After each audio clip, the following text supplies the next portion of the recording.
majas ironi. Ada juga unsur fisik lainnya. Ada yang namanya imaji atau pencitraan.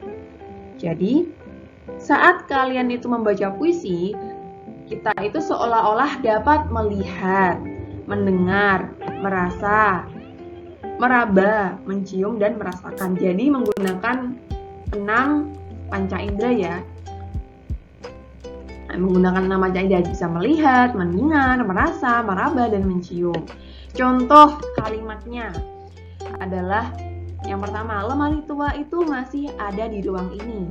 Jadi seolah-olah ini kan menggunakan ciptaan penglihatan ya, seolah-olah kalian bisa melihat lemari tua yang ada di ruangan itu ya. Walaupun kalian hanya membaca puisinya ataupun mungkin mendengarkan, tapi seolah-olah kalian tuh di imajinasinya itu melihat lemari tua itu. Contohnya seperti itu.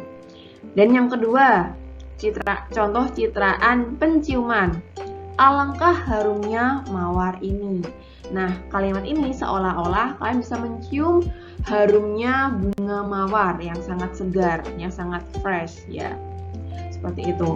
Lalu yang ketiga adalah alunan piano menggema. Maksudnya di sini adalah ini contoh dari citraan pendengaran. Ya, seolah-olah kalian walaupun cuma mendengarkan orang membaca puisi ini atau kalian membacanya, seolah-olah kalian tuh secara otomatis di imajinasi kalian itu bisa mendengarkan alunan piano yang menggema ya. Contohnya seperti itu. Jadi itu kalau imaji, yang namanya imaji itu berarti kalian tuh berimajinasi lah ya, seperti itu menggunakan panca indera. Nah, oke, kita lanjutkan lagi unsur fisik lainnya, yaitu kata konotasi tadi yang sudah kita bahas, yaitu makna bias yang bukan makna sebenarnya. Contohnya ibu negara itu menggunakan salah satu contoh makna konotasi. Terus tadi kepala sekolah itu juga makna dari konotasi, dari kita bahas ya.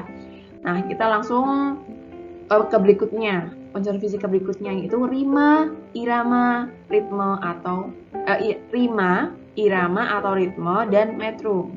Nah, rima itu adalah persamaan bunyi pada puisi, baik di awal, baik di tengah, maupun di akhir. Oke, kalau irama adalah pengulangan dan pergantian suatu bunyi dari keras, pelan, ke lembut, lalu ke tinggi, atau bahkan suaranya bisa sampai rendah. Kalau metrum di sini adalah ukuran irama. Ditentukan oleh jumlah panjang suatu kata dalam setiap baris atau baris ya. Rima itu adalah persamaan bunyi. Misalkan dalam suatu bait pertamaannya itu bunyi di akhirnya menggunakan vokal i ya, i semua di satu bait itu. Lalu bisa juga di bait kedua menggunakan persamaan bunyi di bagian akhirnya itu menggunakan vokal AA semua seperti itu ya. Nanti ada contohnya kok, nanti kita bahas, ada di LKS juga. Oke. Nah, irama paham ya, yaitu pergantian suatu bunyi atau suara.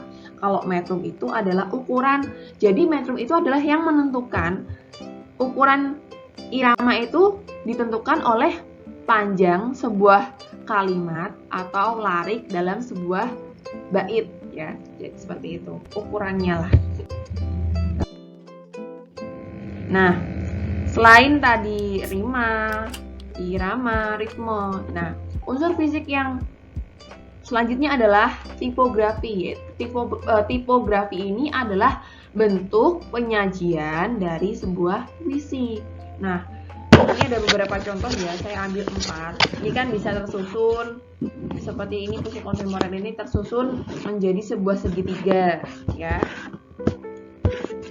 Bait-baitnya seperti ini. Dari kalau yang pertama ini kan contohnya dari satu kata di bagian larik pertama, larik kedua, satu kata, larik ketiga, 2 kata, larik berikutnya sampai menggunakan 5 kata, berapa kata seperti itu. Terus ini juga, kalau ini kan hampir kalau yang di bagian puisi sukses ini kan sering kita temui ya. Umumnya puisi ya tipografinya seperti ini. Ada juga yang seperti doa perahu. Desainnya seperti ini, susunan bentuk puisinya. Ada juga yang seperti ini. Ada sakit yang luar biasa. Nah, ini. Ya, ini tipografi ini yang menentukan adalah si penyair atau yang membuat puisi. Jadi bebas. Puisi kan kayak sastra.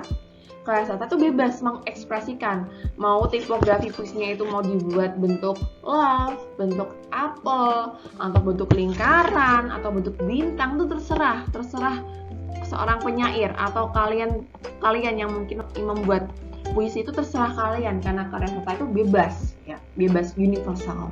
Oke.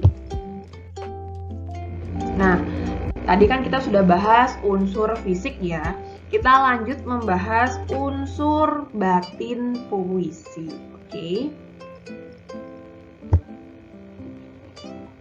Untuk menemukan unsur batin puisi yang perlu saya ingatkan lagi adalah kalian harus membacanya secara berulang-ulang, harus fokus menelaah supaya bisa menemukan unsur batin puisi.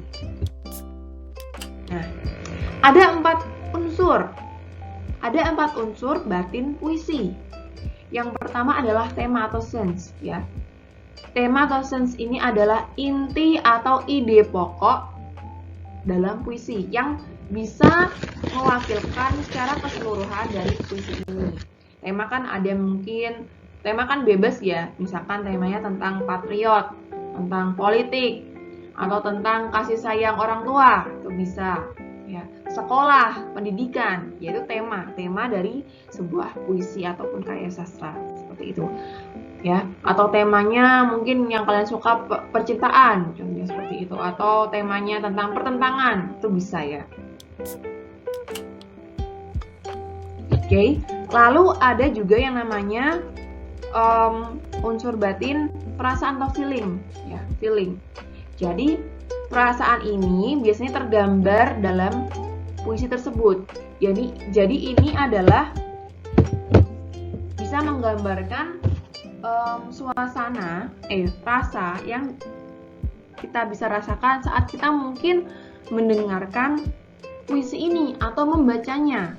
Entah itu ada rasa seperti mungkin rasa haru, sedih, bahagia, atau emosi, atau marah atau mungkin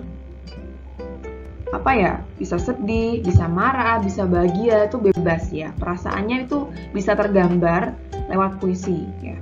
Oke. Lalu yang ketiga adalah nada atau suasana. Ini maksudnya suasana ya, atau tone ya. Adalah sikap penyair terhadap puisi. Maksudnya di sini adalah sikap penyair terhadap puisinya itu kepada pembaca. Oke.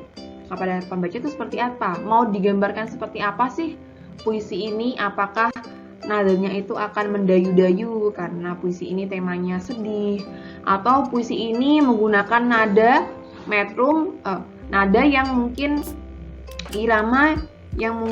iramanya itu naik turun, kadang tinggi kadang rendah, karena menggambarkan puisi tentang pertentangan. Nah, jadi juga seperti itu ya.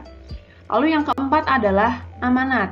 Amanat ini adalah pesan moral yang kita dapatkan, yang dapat kita ambil saat kita membaca puisi atau mendengarkan puisi. Jadi tuh amanat adalah yang mau disampaikan,